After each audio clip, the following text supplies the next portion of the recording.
আজকে কিন্তু আমার কাছে অনেক ভালো লাগতেছে। প্রায় 5 বছর পর আমি কবুতর পালন করতে যাচ্ছি। আর কবুতর কিন্তু অনেক দূর থেকে আইতাছে, এই ঢাকা সাভার থেকে আসতেছে। একটা ভাইয়ার কাছ থেকে কবুতরটা নিতাছি। এখন অবশেষে দেখতে পাচ্ছেন আমার মিলি রেসার কবুতর চলে আসছে। তো আরেকটা মেম্বার হয়ে গেল আমার বাড়ি।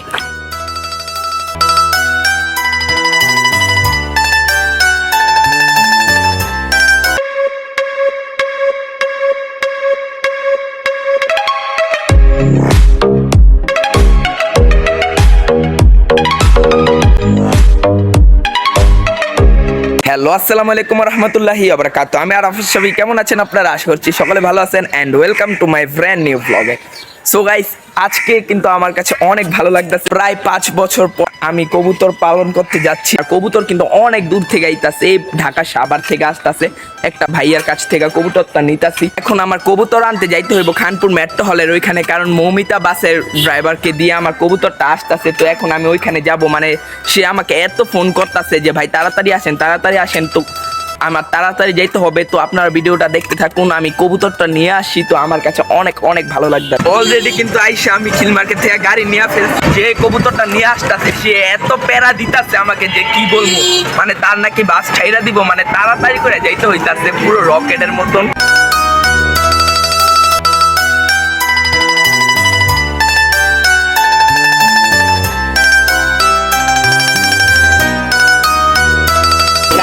অবশেষে দেখতে পাচ্ছেন আমার মিলি রেসার কবুতর চলে আসছে। তো আরেকটা মেম্বার হয়ে গেল আমার বাসার। 5 বছর পর আমার বাসায় কবুতর ঢুকাইতে যাচ্ছি। অবশেষে আমার মিলি রেসার কবুতর কিন্তু চলে আসছে। এখন তাদের সেটআপের মধ্যে এখন দেব। তো তাদের সেটআপ অনেক দিন ধরে কিন্তু আমি করে রাখছি, যেটা আপনারা জানেন। তো এখন দেব। বিসমিল্লাহ। আলিফ, সুন্দর করে ভিডিও করো। খুব মানে ভয়ে ভয়ে ধরতে হইব, দেখা গেছে ছুটটা গেলে শেষ। সাবধানে, সাবধান।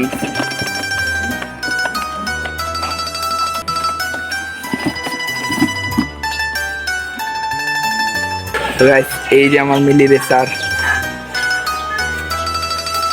ব্যালেন্সটা, ব্যালেন্স এটা মনে হয় মাদিটা। হ্যাঁ, এখন আরেকটা দেব।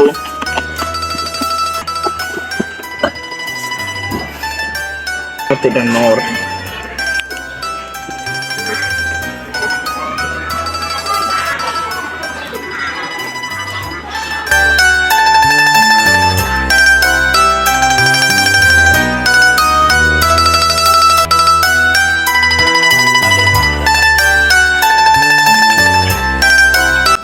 দেখেন কবুতর আইসে ডাকা শুরু করে দিচ্ছে।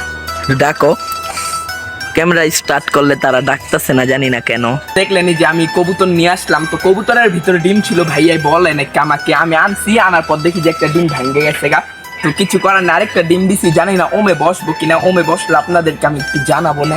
তো আমার একটা দুঃখের কথা বলি, মানে কিছুদিন যাবত মানে আমার বাড়ির মধ্যে এত, মানে আপনার তো দেখলেন একে একে আমার হাঁস টাস মারা যেতেছে। এখন যে 6টা হাঁস আনছিলাম, এই 6টা থেকে মাত্র 2টা হাঁস আনছে ছাদের থেকে পড়ে মারা গেছে কিছুদিন আগে। সাদা হাঁসের থেকে এই ছোট হাঁসটা, যেটা আমি কাইকারতে ঘাড়ের থেকে নিয়ে আসছি, ছোট হাঁসটা মানে ছাদের থেকে পড়ে যে কোমরটা ভাঙে গেছে। এখান দিয়ে ধরলে দেখা গেছে মানে পুরো হাড্ডি, মানে লাইগা থাকে না, হাড্ডিটা পুরো ভাঙে গেছে গা। আল্লাহ পাক জানে সে কতদিন বাঁচবে, মানে আশা করি সে সুস্থ হয়ে যাবে। তার চিকিৎসা চলতে আসছে। তো আপনারা তার জন্য দোয়া করবেন। সে একবারে হাঁটতে পারতেছে না, এই যে দেখতেছেন। তো কবুতর আনছি, কবুতরের আদার দেয় নাকি একটু আগে পানি দিলাম, তারা জানি না ওমে বসবে।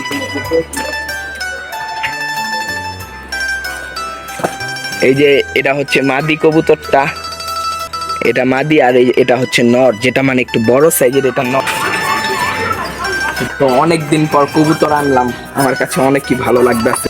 তো কারা কারা কবুতর পালেন প্লিজ কমেন্ট করে বলবেন যে কারা কারা কবুতর পালি। তো এখন কবুতরের জন্য আদারটা নিয়ে আসি। তো গাইস, কবুতর গুলা ভাইয়াই ভোরবেলা বাসে উঠাই দিছে, যেহেতু ঢাকা সাভার থেকে আসছে। মানে কবুতরের পেটের মধ্যে কোনো খাবার নাই, একটু আগে পানি দিছি, তার পেট ভরে পানি খাইছে। এখন তাদেরকে আদার দেব। তো এখন আদার দিয়ে আমি দেখি আদার খায়েন কিনা। তো প্লিজ আপনারা দোয়া করেন যেন তারা ওমে বসে আর বৈশা যে আমাকে একটা বেবি দিতে পারে।